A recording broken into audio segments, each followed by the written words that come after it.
Hey there, in YouTube land, and this was a challenge for me to do. I picked 70 movies, and why 70? Well, why not 50? Why not just like pick one for every, or pick one for every like year of my life, like 40 something for every year that I was born? Or nah, I really decided to like really push myself and pick 70 movies that I loved when I was younger. And here's the thing: I had to grow up with them.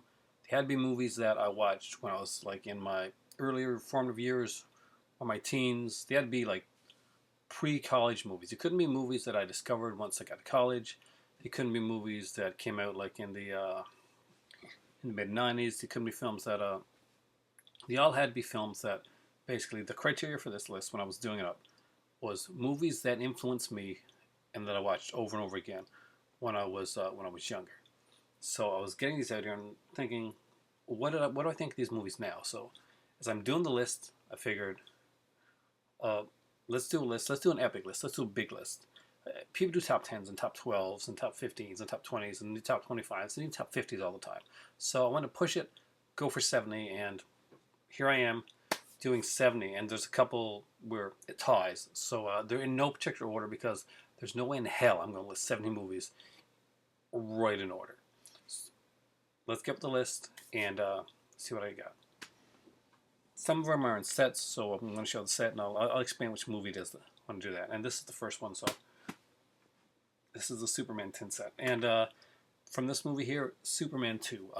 As much as I love Superman and I was blown away and believed a man could fly when I saw the film, Superman 2 was everything that I wanted as a kid in a comic book film. We got to see super villains. We got to see Superman. We got to see Lois Lane and Superman together, and basically him telling her, and monumental with an epic fight with epic villains that were like set up in the first film, and really really followed through. It was one of those times when the movie followed through. Now, before I go on any further, there's going to be some that aren't on this list because one, I don't have them on Blu-ray or DVD, or I couldn't find them right now. So if you're expecting to see Empire Strikes Back, which is one of my favorite movies on this list, I don't have the that set, that epic Star Wars set. So I apologize for that. That would have been on the list, but unfortunately it can't be. But Superman 2 is made to the list, and it's a fantastic little film.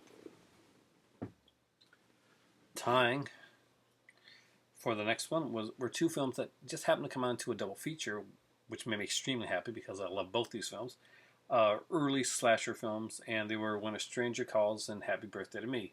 Both very different films. When a Stranger Calls, this is the original with Carol Kane, uh, it was a 15-20 minute short, and it got picked up and they made a full length feature film out of it. Now, When a Stranger Calls does seem slower and kind of different by today's standards because it has such a frenetic, like tense pace when it starts out, but then it goes into this whole story about him coming out of prison and like what happens to him, and you kind of almost feel sorry. This is a child killer, and you almost kind of make you feel sorry for him with what happens afterwards, and that is amazing filmmaking because he's an irredeemable character, but you almost lose that lose sight of that for a minute, and that's extremely cool. And I love that film, and just as much as I love that, I loved Happy Birthday to Me, and I of course love the original poster art. I remember having it. I was up in Ontario when it came out, and in the in the Ottawa, in the Toronto Sun, they'd have like this. Well, they had the Page Three girl, but back in the back they have like all the movies, and they have like pictures of the posters, and they had the poster of Happy Birthday to Me, and I thought it was amazing. I remember clipping it out and putting it in this like scrapbook, had like movie posters that I thought were really cool. I was young, and I kept that scrapbook for years. Unfortunately, I lost it when I moved from Ontario back to Newfoundland. But again, Happy Birthday to Me, really cool movie, and I love the twist at the end. One that used to talk about here a lot, but I haven't mentioned in a long time, and it's one of my favorite comedies of all time, and it's the Kentucky Fried Movie. It's very fun. It's very cheesy. Of course, it's by what's the name? Zuckers. Yeah, John. Directed by John Landis and written by the Zucker Abrams team. at their best. This is just really, really funny stuff. And I know there's Naked Gun and there's all those other films, and Airplane, but this is the one I like. This is the one I really love, and I remember it when I was younger, and I always remember Catholic high school girls in trouble. I do. I always remember that. It's one. I was at the age when Catholic high school girls in trouble mock trailer would leave a lasting impression on me for many, many reasons. Two very big ones. But it's really fun, and there's like some cool actors playing this. Donald Sutherland, got George Lazenby in this one here. Just really cool stuff. I contemplated which one to put on there with this one here, but at the end of the day, this was the one that stood out to me in this genre and made me like. This was a genre that was kind of short-lived, but it was really big for the short time that it was big. That was the ninja genre. And Revenge of the Ninja is my favorite out of the three ninja films, the Shokuzuchi ninja films. Of course, there's Enter the Ninja, Revenge of the Ninja, and of course, Ninja 3, The Domination, which is also, they almost made it on the list. But I had to go with this one. Uh, Again, to me, a better film. Pretty brutal, especially the uncut version. Payback is Deadly. Really fun, a lot of great action. Love this movie when I was growing up. Still holds up pretty well today, actually. Another one. And again, these aren't movies that are. When I thought about doing this list, I thought about, okay, like, what are my criterions? And then I thought, I wasn't watching a lot of the Criterion stuff when I was growing up. Well, I was watching it, I was seeing it, and there were like certain like classic movies that I love, but I wanted to show movies that really encompassed exactly what I was about, what I watched, what I really watched, and not what I said I watched, or not what was the Academy Award winning film or the film that won like got critical acclaim, but movies I actually liked. So that was my criteria when I was doing this list. So that's why this one here, which would never be on anybody else's list, is on mine. Big Ben Mama, the original. Again, as a teenage boy, I was looking for as many breasts as I possibly could find in films. And not only did Big Bad Mama kind of like, yeah, it had the breast quote that quote that I was looking for, but it also had a decent storyline. It was really fun. It's one that I've watched many times, and at first because of the nudity, and because I was enamored with Angie Dickinson. But afterwards, because I just found it was a fun film. It had a really good pace to it. It did move slow. It was just one of those you could sit down and just watch, and it was just really fun. And I just found myself revisiting it. And I still, to this day, I was really glad to get this one here. I sat down with my better half and actually watched these two films, and we had a ball with them. Their movies were a blast. Next up is a classic, an actual classic, unlike many of the films I've just shown you, and that is Casablanca. Casablanca was one of those that would come on TV all the time. And the first couple times I was like watching it, and I was remember being enamored with Ingrid Bergman, thinking she was like just gorgeous, and kind of wanting to be cool like Rick in Casablanca. But I thought he was an idiot for letting her go. Oops, spoiler alert. But I do really, really love this film, and actually having to go to Casablanca and like just walk through it was a dream to me. So this one could not be on the list. It's one of those that I just watched over and over again in my childhood. What else would be on this list that's not on here because I don't have it? Well, actually the Christmas movie, not Miracle on 34th Street, not really, but I can't remember the name of it. But there's a Christmas movie with Jimmy Stewart that I'm blanking on, and everybody else right now are saying the name of the film. And, because every time a bell rings, an angel gets his wings. A bell rings, an angel gets his wings. So, yeah, I should know that. I should know. See, Skin Slip, Brandon was like, you gotta do editing. You're gonna edit this video, right? And I'm like, no, it's after 1 o'clock in the morning. I'm doing 70 movies, Gonzo style all the way. Stay true to me. From the Hitchcock collection, there's so many I could choose, but there's one that defined my childhood more than any other movie, and that is Shadow of a Doubt. I loved Shadow of a Doubt. I loved everything about it. I loved Teresa Wright. I thought she was gorgeous. I loved the characters of the father and the next door neighbor who are always trying to plan the perfect murder, like trying to one-up each other on with these morose topics and it's in such a small town. And Uncle Charlie was like kind of just cool and suave, and you didn't want him to get caught, which was really cool. I liked the way that was done. It was just a really, really good film, and and what's even really cooler about it is that it's a very personal film for Alfred Hitchcock. And I remember reading his biography by Donald Spoto, and reading about that film and like the troubles he was having in his life around the time that he was making the movie, and the fact that I felt so strongly about this film, and I'd watched it, and it was when I joined the Columbia Video Club back in the day when they were VHS. That was the first movie I chose. Actually, was Strange on a Train. It was Shadow of a Doubt. Strange on a Train was like the second movie I chose. That's also not on the list because it's not on here. When I was a kid, my mom for my birthday got me rented a CD machine, which was kind of like in between VHS and Laserdisc. And if you just Google them if you know what they are.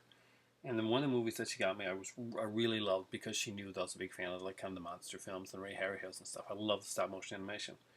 And she got me the movie Clash of the Titans to watch, and I really did dig this movie. It was really fun.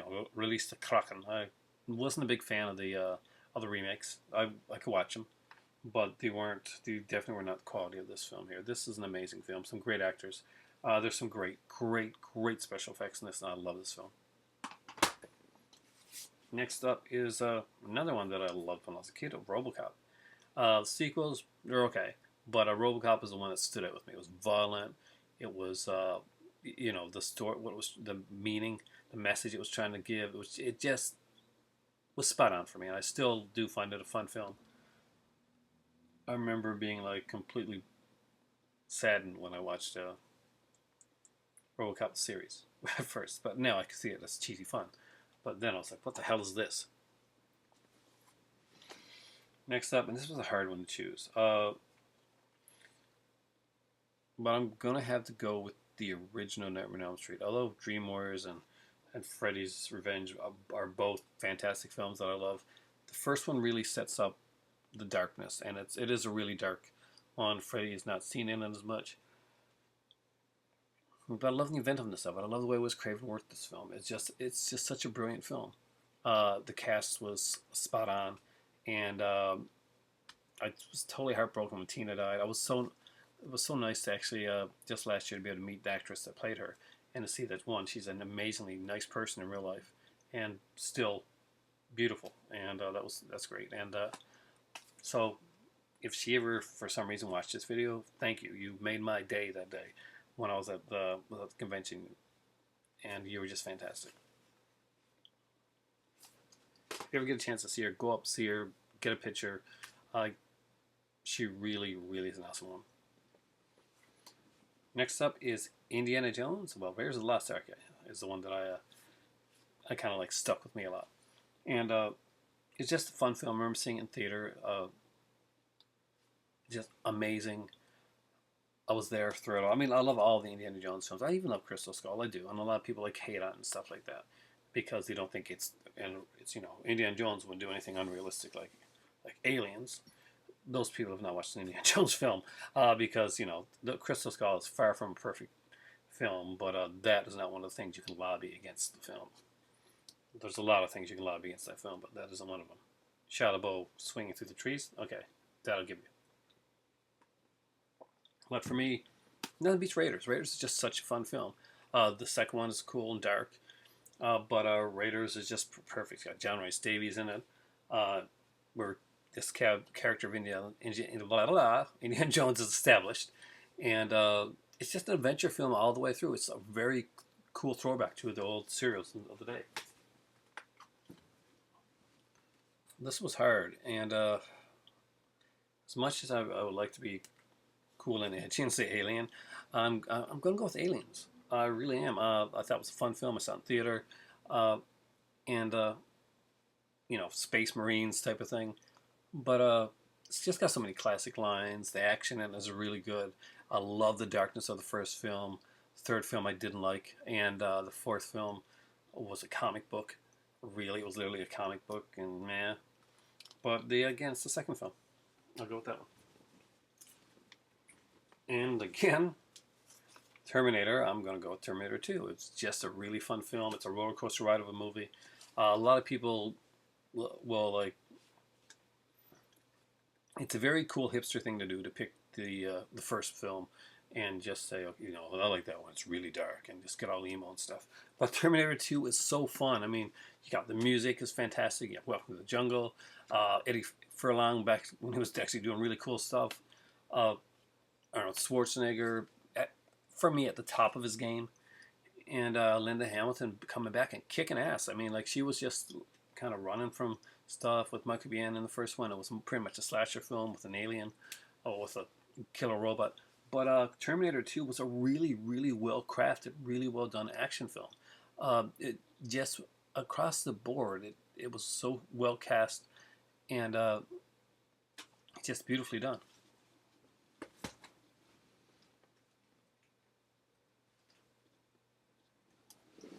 I'm a huge fan of film noir, and one of the ones that I do remember watching when I was young was a little film called Double Indemnity with Fred MacMurray. Now I'd seen Fred MacMurray in like other things like Disney stuff, and so this was a very different Fred MacMurray than I was used to seeing. Of course, Barbara Stanwyck. I was completely enamored with Barbara Stanwyck because I thought she was, gorgeous, and she just did this. She did it for me. She was the girl that back then in these films that kind of did it for me. And she's probably one of the many, many reasons that I really love film noir today. Uh, if you've never seen Double Indemnity, I really highly, sincerely recommend it. It's a fantastic film. This is actually a great edition. I know this is out on Blu-ray now. I got to get the Blu-ray. It has the 1973 edition of the movie as well. That was done, I think, for TV with Richard Crenna. But this is the one. Double Indemnity, Fred MacMurray, Barbara Stanwyck, Edward G. Robinson. Great cast. Fantastic film. Film noir. I don't want to give too much away. If you haven't seen it, really, you should.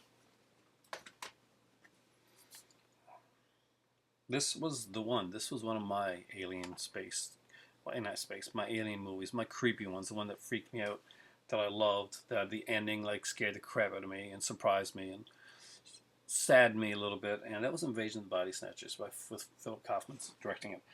Donald Sutherland, we got Brooke Adams, we got Leonard Nimoy, we got Art Hindo, just a fantastic film.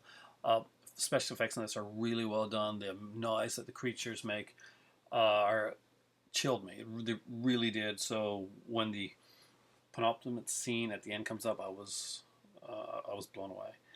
And this movie to this day is one of my favorite, all-time favorite films. It's probably in my top 10 films of all time. I love Invasion of the Body Snatchers. You're going to see a lot of full moon, full moon, no. You're going to see a lot of Scream Factory in this because I love a lot of the stuff. Scream Factory just happened to be a company that tapped into my childhood, part of a lot of my childhood. So this one here, From Beyond. I've talked about this movie many times, but it really is probably one of my favorite, the Lovecraftian type films. I love Pretorius. I love Barbara Crampton in this film. I just really love, although Jeffrey Combs, when I was speaking with him, said he didn't feel like he should have been cast in the movie. He thought it was the wrong casting, that he wasn't right for the role. I thought he did a fantastic job in the film. And I told him, I thanked him for this film because it was just something that was so very, very important to me at the time. And I watched this one so many times. And originally, again, like a young teen, I was watching it for to see Barbara Crampton and staying for the movie because it was just so fantastic. Right from the opening, it has a fantastic opening. It just grabbed you right away. Stuart Gordon did an amazing job. Next up is Day of the Dead. Again, another one that I utterly loved, and it just got me. I mean, like there's certain movies that just grab you, and this was one of those. This is one of the ones that really, really grabbed me. A lot of Romero films that are out there. Night of the Living Dead is one that I appreciated over time. I'm not going to lie to you. Night of the Living Dead was not a movie where I came into it and I was like, right away, okay, I get that. I didn't get it. Like Exorcist, I didn't get it the first time I saw it. I did not really get it the way that you should get it. And I'm not ashamed to admit that some movies, it took time for me to like acquire, like to really get, to really like really enjoy. And that was one of them. But in Day of the Dead, right away, it just spoke to me. That's a great addition, by the way. Here's a director that you're going to see a lot of on my list because I really like this director. It's one of my favorite directors of all time. And it's John Carpenter. And They Live. Just, this movie kicks ass. It is one badass film. Roddy Piper. I was a huge wrestling fan. After tonight's pay-per-view, I'm probably not going to be very much of a huge wrestling fan for a while. But back then I liked wrestling, and They Live was just a fantastic film. Great action, great sci-fi, and who's ever gonna forget that bubblegum line? Yeah, every one of you guys is like saying it right now. One of my favorite sleeper hits of all time.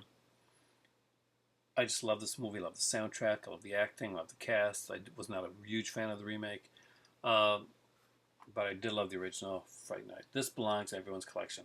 I know this was kind of pricey, and that Twilight Time put it out and limited the run and stuff like that. But if you had a chance to get this, bravo on you, because this is an amazing one. Parsnip Burger, a good friend of mine, actually was able to get me this one here, because at the time I was trying to get it and I couldn't do it, and I thought I was going to lose out on it.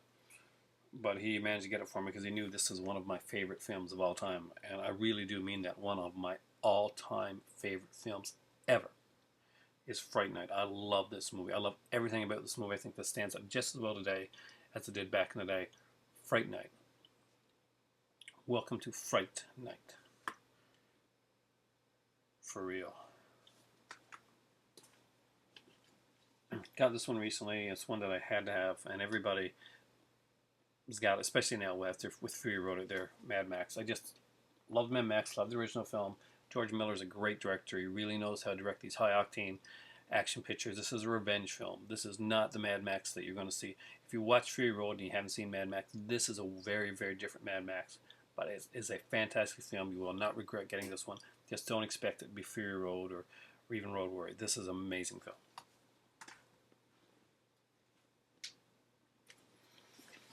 Next up is one that shocked me. The ending I did not guess.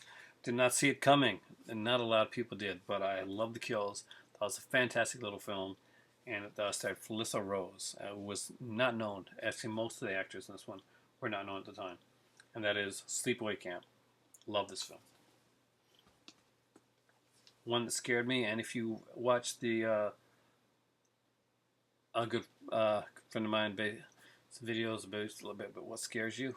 He did like a list, Jaded, and it was kind of a bunch of YouTubers that were saying like what movie scared you, and like basically a quick description of why. That was Terror Train scared me basically because I couldn't watch it. It was Halloween night and I was not allowed to see it, so I had to go to bed. But my bed was right next to where the TV was, so and they had the movie on blast, so I could hear everything, but I couldn't see it. A few years later, just looking at the box of this movie scared the crap out of me. Still does actually. I found it a very creepy film. Halloween. Another John Carpenter. And I love this movie. I love Halloween. I think it is scary. It stands up. I do not find the Rob Zombie... This is me personally. I don't find the Rob Zombie movies scary. I think that they're trying to be brutal because they can't be scary. And at the end of the day, that's what I see. They're not... There's nothing about the Rob Zombie films that are scary. They're trying to be gross. They're trying to be edgy. But for the basic reasons that Rob Zombie has yet to make something that's going to scare you. And this is a movie that will scare you. It is a scary movie. The soundtrack is amazing. John Carpenter does great direction. You don't have to have a lot of gore because you realize you don't need that. What you don't see in a lot of cases is more horrifying than what you will see.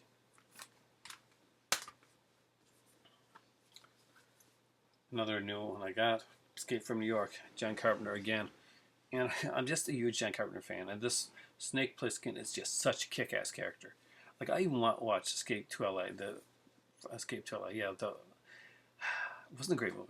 But Escape from New York is a fantastic film. If you haven't seen it, this is the definitive edition. Go buy this edition. This is incredible. The guys were right at Cathode. I was like, what should I get right now? I can only buy one. I could buy Escape from New York or Invaders from Mars. And I wanted the features on Invaders from Mars because I really love them. I love Tobe Hooper. But they said you got to have Escape from New York. This is the one to get. This is the definitive edition. And I love this movie. So, it's action. Snake Plissken does a great job. We got Adrienne Barbeau. She's gorgeous in this. Harry Dean Stanton. We have oh man, just such an amazing cast. Lee Van Cleef. If you haven't seen this movie, you really owe it to yourself. See, it's a great dystopian future type film. And speaking of John Carpenter, Big Trouble in Little China. It's rumored, highly rumored. I think that's actually been announced. There's going to be a sequel. So I'm a really big fan of this film. Again, we got Kurt Russell teaming up. He did the Snake Plissken role, and now he does the this one here. He plays the big Jack Burton. I think Jack Burton was his character's name. And it was basically it's a truck driver. There's a mysticism. There's horror. There's action. There's comedy. This was a hard movie for people to like get a peg on just to say exactly what it was. One thing I can't tell you what it is that it was. Let's see if I get the light back here. Just a really fun film. Something everybody should see. When I was a kid, this was the teen movie. This was the American Pie of my day, and that was Porky's. I watched Porky's many, many times. Kim Cattrall in it as a character they called Lassie for a certain reason. Really fun, loving it, and it's a really fun film with a lot of heart. Just heard me say that, but it's movie a lot. When it comes to a David Cronenberg, one of the top ones for me has always been and will always be Shivers. It was my introduction to Cronenberg. It's one of the first that I saw of his films. It scared me, it unnerved me in many ways, and it did it. I mean, it really did its job. I love this film. This is a recent buy of mine, and I'm so happy when I found this film because it meant a lot to me to get it. And that is The Legend of Billie Jean. I was actually half tempted to like ask one of my friends if they could find it around there because I could never find it. But Legend of Billie Jean is one that I really liked. Helen Shaver's in this one, Helen Slater's in this one, and she did like just a fantastic job as Billie Jean. I love this film. It's a teenage rebellion type of film. You know, the adults don't understand kind of thing, and it was really really good. The soundtrack is fantastic. The song that came out of this one.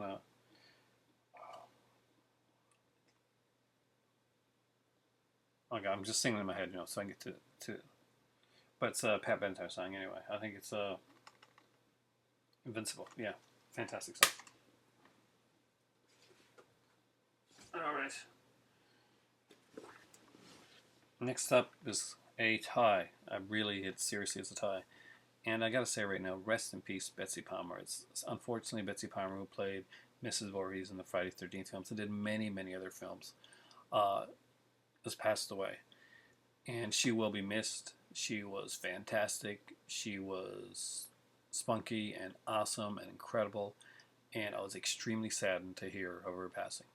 So my heart goes out to her friends and family, and anybody that really whose life she was lucky enough to have touched. I was hoping that through all the conventions and stuff that I go to, that one of these days I would actually get to meet Betsy Palmer. I've been a big fan for years, and not just from Friday the 13th, but from many things. I even remember an episode of Murder She Wrote that she did, and it was a very different role for her, because when she started out, I know she did a lot of like these mother roles and stuff like that. So then she got to play the ultimate overprotective mother. And I think in Murder She Wrote, she was more of like a vixen type of character, a vampy character, which is actually pretty cool as well. But Friday the 13th 1 and 2 were ones that really stood. I know 3 is a fantastic film, 4 is a fantastic film. I like 5. But 1 and 2 are just tied for like, and here, I love 1. It's just had a great cast, a wonderful leading actress. And I gotta say the same thing with the second one. The second one just really brings it forward. I like the look of the character in the second one. It was never done like that again. And I like the just the way they did it, and that so many characters actually survive in the second one. No Friday 13th film would ever have that many characters survive again. Uh, it's a great film, and the characters are really likable in these 2 films. Next up is my Batman film. Well, one of the 2 Batman films that are on this list. 1989, the year I graduated. So this one just made the list. Batman with Michael Keaton and Jack Nicholson. Passenger. Hingle. It was just a fantastic film. It meant so much to me. I never thought I'd see Batman portrayed like this on film. Keaton was an unusual choice, but when I finally got to see it, I knew why. I knew exactly why they chose Keaton. And I don't think they've chose that well again, except in the animated series with Kevin Conroy just really being able to do the voice.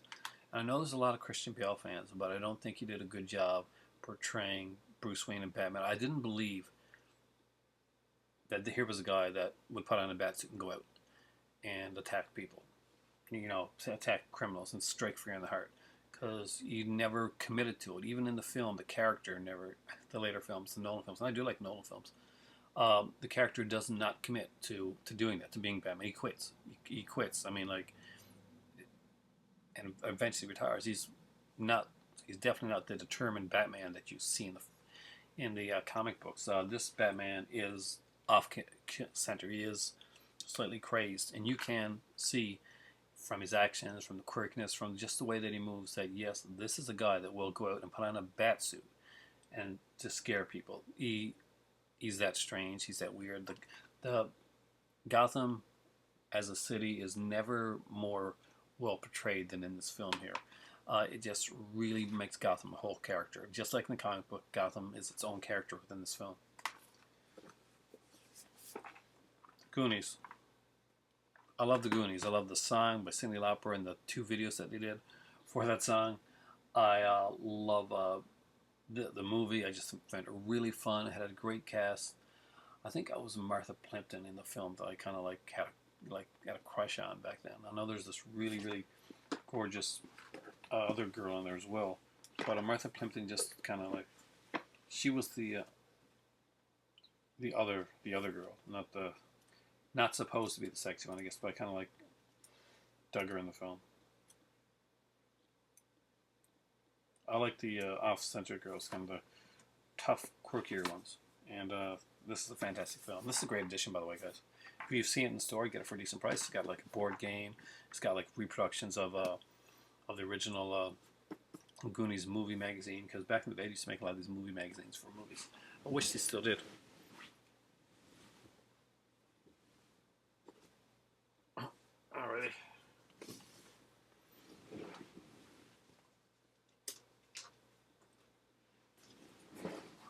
Next up is one, again, young Aaron loved. Cat People. It has Natasha Kinski and Annette O'Toole. It had one of my favorite actors, Malcolm McDowell, on as well. And just was a great film. Paul Schroeder directed this one here. I'm pretty sure this is Gregor Mortar did the music, and they do like this kind of interview thing. There's on the new Daft Punk album. It's just incredible. It's my favorite, one of my favorite tracks on that one, actually, if not my favorite tracks. Great film, very unique, evocative, sexual, strange, really walks the line, and I really love it.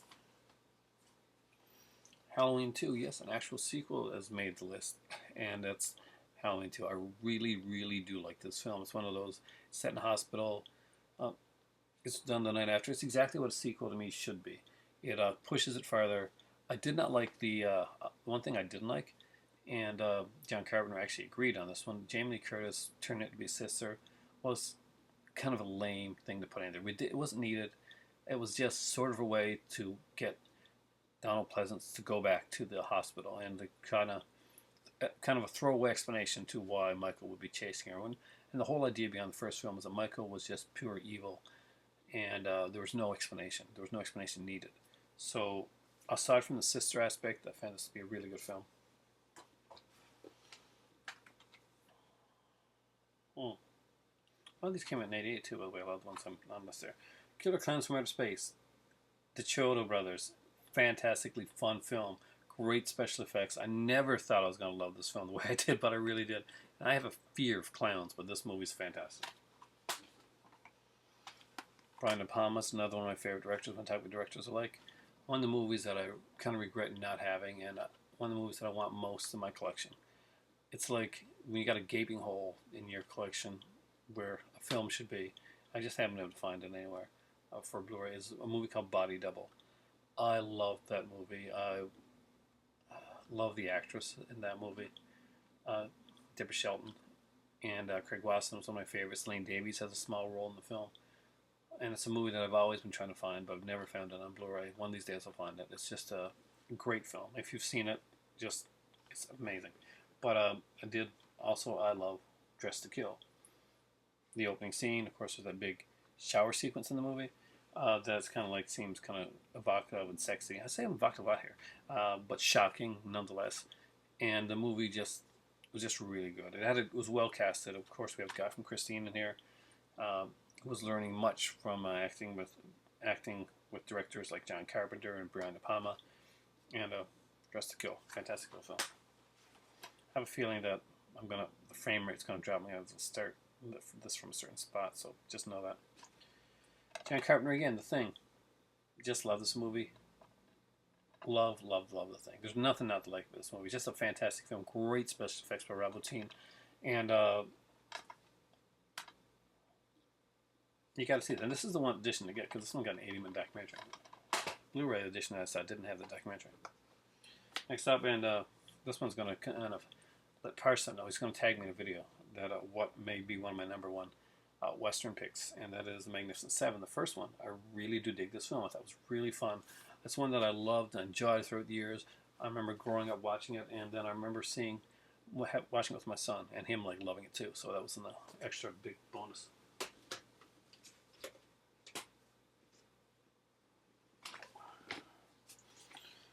Comes to Giallos, there's a few that stand out that I remember watching when I was younger that I watched over and over again.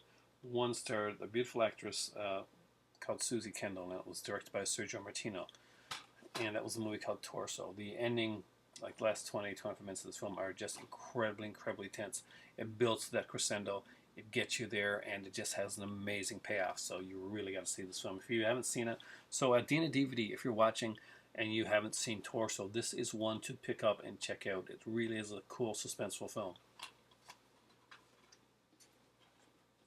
Next up is an Argento film that I really enjoyed. Not my favorite Argento film, but one that definitely needed to make the list because it's one I watched over and over again. I was in love with Jessica Harper. I have a lot of these like celebrity kind of crushes from back in the day, and because I watched so many of these movies.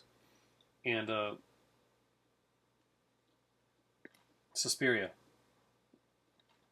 just a fantastic film, very beautiful, and it is such a gorgeous, gorgeous film. The colors, the sound, it's an amazing. It's like a dark, dark fairy tale, a very dark fairy tale, and I love it. Love it, love it, love it, I do. Prowler. Yes, I actually had a conversation with one of the Colodre guys, basically, who wasn't a really huge fan of this film. But I'm sorry, this is a really good film, Mark. This has amazing special effects by Tom Savini. We've got like some great acting in this one here, and we got like Farley Granger in this one. Strange Entrant. Farley Granger and Lawrence Tierney. That's two fantastic actors in this film. This may seem like kind of slower pace by today's standards, but it is such a good film. It's so well done, and there's so many great set pieces, and the payoff for this film is incredible. Next up is Slumber Party Massacre 2. There were 3 films. I think 2 is the one that I liked the most. Yeah. Although I love the first one. It's a really fun film. Slumber Party Massacre 2 was unique. It was different. It was weird. And it was like was unlike any of the other films.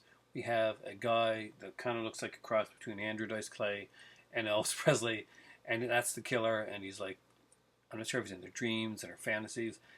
He's got a guitar. He's got a drill on it. He sings rock and roll music. He dances while he kills people. Love that film. There's some awesome scenes in it. Next up was one that I think is probably on everybody's list, and that's the Texas Chainsaw Massacre. Just an amazing film. Marilyn Burns did an incredible job. Everybody did an incredible job. But Marilyn Burns looks terrified throughout the entirety of what's going on in the film. She plays it so well, and every actress that's ever been in a Texas Chainsaw Massacre movie since has tried to basically do what Marilyn Burns has done. And there have been some great acting in some of the Texas Chainsaw Massacre films, but no one has been able to get the complete like look of terror and horror and just hopelessness and like bordering on insanity that Marilyn Burns got in the first film, Texas Chainsaw Massacre, the original. Here's one that's just on my list, but it's one that meant a lot to me. I love the Hammer Dracula films when I was growing up. This is not one of them, by the way. I wanted my Dracula film, and although I know my sister's was probably Bram Stoker's when she was, because that's what she watched. That's the one she saw. It's around the time that being influential to her. The one that I saw in the theater was this one here with Frank Langella and Laurence Olivier. A lot of people don't like this one, but because it's way closer to the stage play. There's no fangs in this film. But I really think Langella did a really good job. I love the ending of this film. I love the ending. It's on a boat. And I said that on a boat sound come through my head. but it's beautifully shot. This is an amazingly shot film. John Badham directed this one here, and he did an amazing job. The Lucy in this one is scarier than the Lucy in any other film, bar none. I'm sticking with that. I'm saying that right now. The Lucy in this film, scariest Lucy scene. One of my favorite movies. It's a long movie. It does not end well for some people. Some people may want to call this the anti-romance story in a way, although it's like there's an epic romance in it. It doesn't end well, so it's not the happy romance. It's Gone with the Wind. It's a sweeping saga. It's just beautifully shot.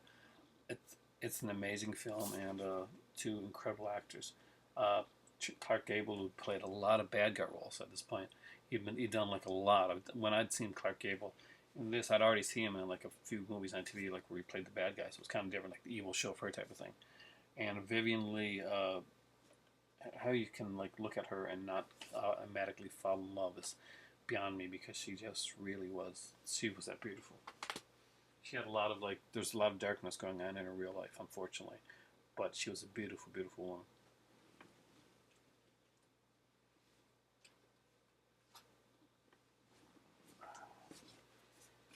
I wish I'd seen this one in the theater, but I didn't. I saw this one on a VHS tape with three or four other movies that were taped onto it, and this was like the second movie in. So it was kind of a surprise for me. Didn't know what it was going to be. Didn't know what it was about. There was no label on the tapes, and I just went and watched this movie and was totally blown away and scared, and it kept me up half the night. And that was Evil Dead, the original. I do love it. Fantastic film. Rocky Horror Picture Show, another one that I can watch over and over again. Uh, I couldn't find Shock Treatment, which I also really do like as well. But Rocky Horror Picture Show is a classic. It really stands out. It stands the test of time. You can watch it anytime. You guys. If you've seen this movie, you know the music, you know the songs, you maybe even know some of the dance routines and the way that it goes. Uh, it's probably one of my favorite musicals of all time, if not my favorite musical of all time. Next up is a Disney film that I really dug, and I want to have like stuff in here that I just really enjoyed. And this one here, this is a favorite of mine. I like the music, I like the voice acting in it. I think that the animation is good. I like the fact that it doesn't have a clear-cut villain. There's a villain in it, but the villain is not as villainous as some of the other ones. Yes, he kind of tries to drown cats, but he just doesn't come off as suave or evil a villain as many other villains would be later on or before that. And that's Aristocats. I just really dug this film. And yes, everybody wants to be a cat. That song gets so stuck in your head. Next up is Prom Night with Jamie Lee Curtis. Some people find this movie like be iffy or be slow, but I find this movie actually ages really, really well. And watching it over now, I probably have a better appreciation for it than the first time I saw it. And I did like the other Prom Night sequels as well. I particularly dug Part 4 that I kind of got back to the killing thing. Although there's no prom in Part 4. You're literally like, hey, there's a prom. Let's not go to it and go to a house where there's going to be a killer priest. Anyway, I love the original Prom Night. Glitter Mask. Gotta love that. Age of Disco. Jamie Lee Curtis is that's Jamie Lee Curtis in that film. Yeah, she's gorgeous. Uh, if you haven't seen this movie, go out see it. Buy the Blu-ray. Really deserves for you to buy this Blu-ray. If you're a horror fan, you gotta have this. Curtains. Curtains is just a very cool film. It's a mixture between a giallo and a slasher and a murder mystery. It's really different. It's really unique. Both the producer and the director had completely differing views on what this movie should be, and that should have made the movie a complete mess, but it made the movie another masterpiece, and I love this film. And American Werewolf from London. If you like werewolf movies at all, this one's definitely gonna be in your on your. And its full moon edition is really good, by the way. Uh, I love the movie. Love Jenny Agutter. Griffin Dunn is hilarious in the film, of course. David Naughton has a really great special effects for the werewolf when he's turning a Babylon Rising's plant. Just amazing. This is one that is going to be on everybody's. It should be on everybody's list anyway. And it's Evil Dead 2. It's really different than Evil Dead. It brought comedy, horror really to the forefront, and did it extremely well. The special effects in this are fantastic, and it would like predate many films that will come out later. The Sam Raimi do like Spider-Man films, the movie Dark Man, stuff like that. this would like really start. It would start him down that road to like making these classic films that today are like. This is an amazing film. It's just really fun. It's funny. Its ending's incredible, and isn't this a cool edition? 25th anniversary edition.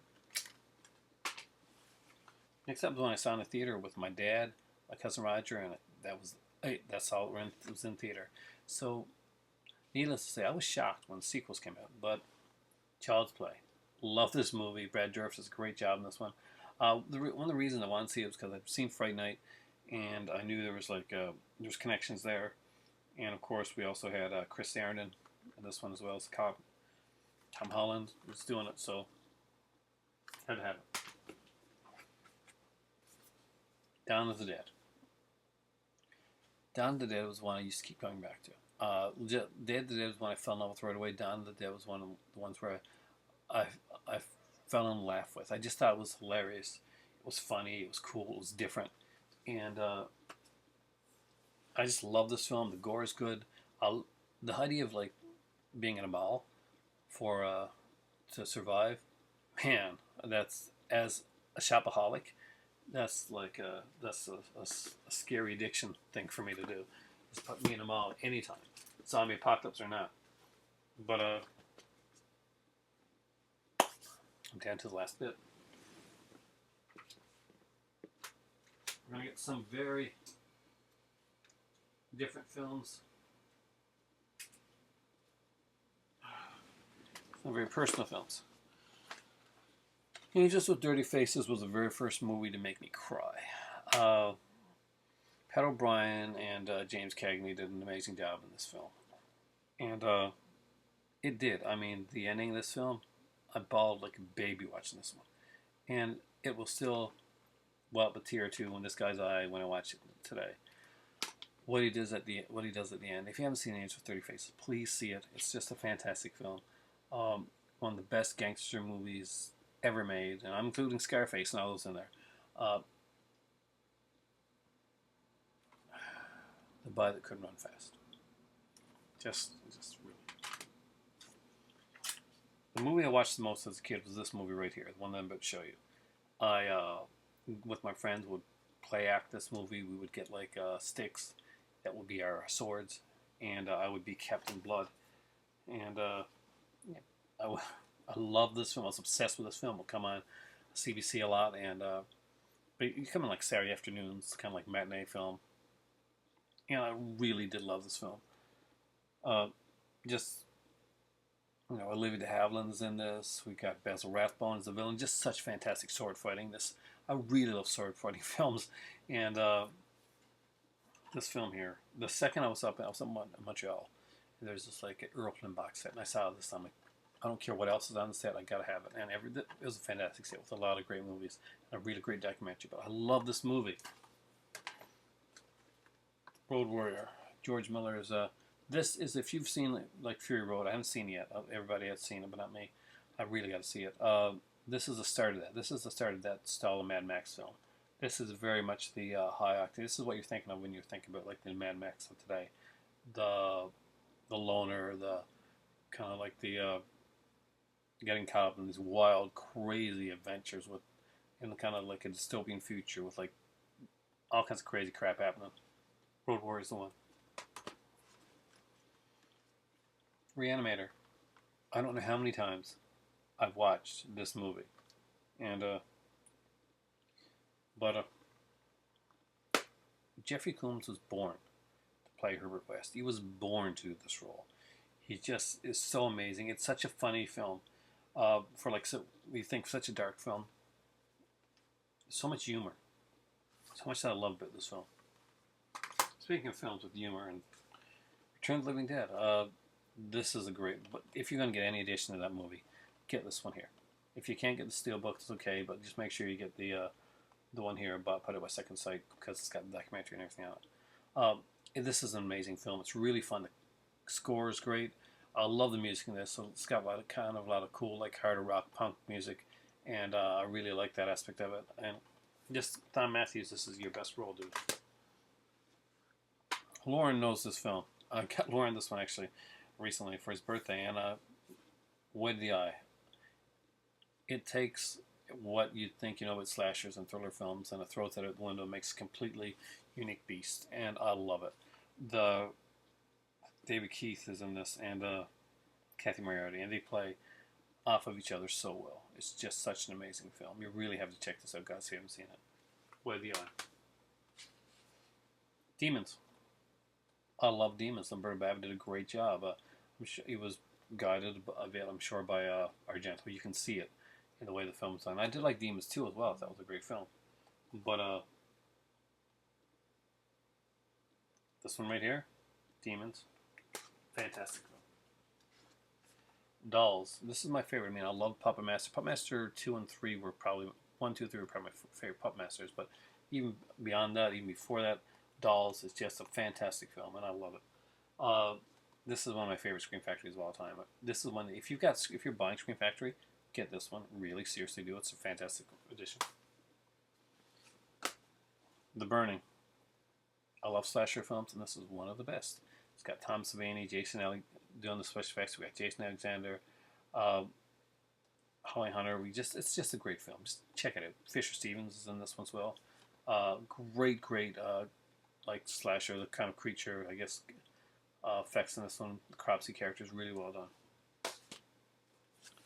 The Hammer Dracula movie that I remember seeing so many stills from that it just stuck in my head that I had to see it. And I remember seeing Scars being my favorite at the time. I don't have Scars on Blu-ray, but I wanted to put in like the Hammer Dracula film that I remembered watching more than any other one, and that was the one where he didn't actually speak. Dracula Prince of Darkness. I love this movie. The other Batman film in my collection that I think everybody should give credit to. Batman the movie, the 1966 film. There would be no Christopher Nolan Batman, there would be no Michael Keaton Batman if Adam West didn't knock it out of the park and make Batman popular at a time when Batman was not popular. People forget that the comic was not doing that well, that this here, the TV series, and the movie actually brought Batman back into popular pantheon of characters again. It's just a really fun film. Bat Shark Repellent, it's just so funny, and it knows it's funny. Not those kind of unintentional funny ones. Planet of the Apes. This is probably one of my favorite science fiction movies of all time. I love it. I love the special effects. I love I love Roddy McDowall in this film. Charlton Heston makes a great lead. I love everything about this movie. This is one of my favorite movies. When I got to see this in theater, I was so stoked. Gremlins. It's a fun film. It's a horror film. It's a kid's horror film. It's a horror film nonetheless, and it's one of my favorites. I mean, Howie Mandel is great with the voices in this one. Zach Galligan, Phoebe Cates was everybody. If you grew up and you're my age, Phoebe Cates is one of those girls that you're in love with from like Fast Times at Ridgemont High, and from this movie here, Gremlins. She was great. Maniac Cop, Bruce Campbell, Tom Atkins, just an incredible film. Great effects. This was a kind of unique, different idea. I really liked it. I mean, I liked part 2 as well. That part 2 was fantastic, but this one here really nails it. And Robert Zedar, rest in peace, is amazing stuff. Tenebrae. This probably is my ultimate all-time favorite Argento film. Tenebrae just gets everything right, and I love it. I love Tenebrae. It is an incredible film. If you haven't seen it, please go out and see it. It's a fantastic film. This is by Arrow. There's also this Arrow Blu-ray of it is really good, and an Arrow original DVD of it, which I also have, by the way, is also really good. It's just has an extra feature on it. I wanted it for that, and finally have it on Blu-ray, because this is one of my favorite films. Just 2 more to go, guys. The Many Adventures of Winnie the Pooh. Not one you think would be on my list, but I'm a big fan of Winnie the Pooh. I really like the innocence of it, and I dug this film. I really did. I remember I was doing a lot of videos, and a good friend of mine on here, actually Chris Horton, he's had his channel renamed it a couple times, so I got to see what his channel is named now. He sent me this, and I was blown away because this was a favorite of mine. I've got this on VHS in 2 different versions, and I never had the Blu-ray. I really wanted it because was a really big fan of Winnie the Pooh. It's such innocent fun, and I can still watch this, and it makes me feel good. It makes me feel good to watch something like this, and I feel good about myself that I can actually still watch this and enjoy it. Last but not least is another werewolf film. If you watched Third Way recently, then you probably saw that we did it on werewolf films. And wanted to talk more about this series, but the guys, we kind of got distracted with a bunch of other stuff. But this is the original, and it is The Howling. I love this movie. I do like it a little bit better than I liked American Werewolf in London. Both are fantastic films, but I think this one is a better film. And that's just me. You know, you may like it, you may be totally opposite. But The Howling is a fantastic film. The Howling 4, actually, which doesn't get much credit, is actually closest to the books if you've read the Howling books. There's like, I remember reading 2 or 3. I'm not sure how many there were.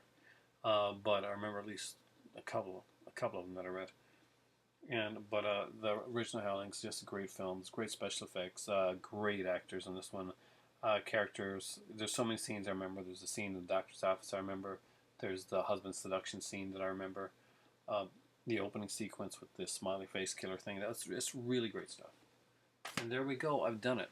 In less than an hour, I've talked about 70 films that not only that I watched when I was younger that influenced my childhood, and let you know exactly how I feel about them now. And in most cases, it pretty much stayed the same. Those films have stood the test of time, and that's the really big thing when you're looking at these films. When you're looking at movies from your childhood, movies that you watched, and you watch them kind of sometimes with kind of rose-colored glasses because these are films that you grew up with, films that you love, and you rewatch them and you say, this really didn't make it. But I'm proud to say that these 70 films now, and a couple of these were ties, so really it was honestly, but 72 films there that I have to say, honestly, still to this day, if I put them in and I watch them, I love those films, and I can watch them anytime. Not just out of nostalgia, but because I think that everything that I picked out there, in my opinion, personally, stood the test of time to be fantastic films. I lived in a time when great films were made, and I am so lucky to have lived in that era to see that happen. And today, there's many great films that are still being made, but still, that's my era. That's what I love. Thanks for watching, guys. Say hello to the Pin Lord in the sky and his great friend the Phantom. For me right now, I've been wanting to drink this tea for about 57 minutes. So, have a great night. Thanks for watching it. Anybody that wants to do a video, I challenge you to make a response video. Get as many films as you possibly can. If you can get 70, do 70. If you can get 50, do 50. But films that came out when you were young, that you watched through there. Basically, a lot of the films that I watched there's a few that were kind of classics that I watched on TV because they're movies that stuck with me, but a lot of them were movies that came out around the time that I was able to actually watch them and enjoy them, and like were in my era. If I like taken out like the ones that weren't from my era, I probably still would have had at least like 60 films there. But again, movies that I love. Thanks for watching, guys. Have a great night, and I hope you enjoyed this video. This really was a labor of love for me and a challenge to really push myself to make a video to like really go forward and make something that hopefully you guys would enjoy and that I would enjoy making, and films I enjoy talking about it. Because one thing that I tell people whenever people say, what do you think is the most important aspect in making videos here on YouTube? And it's the same thing every time. It's like, it doesn't matter what you make as long as you're passionate about it. As long as you are passionate about the topic you're talking about, it's going to, hopefully it should come across, and that should be the thing that draws people in. That you really care about the subject that you're talking about. You're not making it to get views, you're not making it to get clicks or clickbait or money or anything like that. You're making it because you really want to talk about these things, and you want there to be others out there that are going to enjoy it and love it just as much as you do, and say, okay, I remember this film, or I remember this part of this film, or I didn't really like this film, but I did like this other film that was similar, and that's kind of like what I like to see. So that's why I did this video. Thanks for watching, guys. Have a great night. For me right now, it really is time for tea. My voice is going, and I do have to work tomorrow. Have a great night, and 70 videos, 70 movies, 70. Actually did it.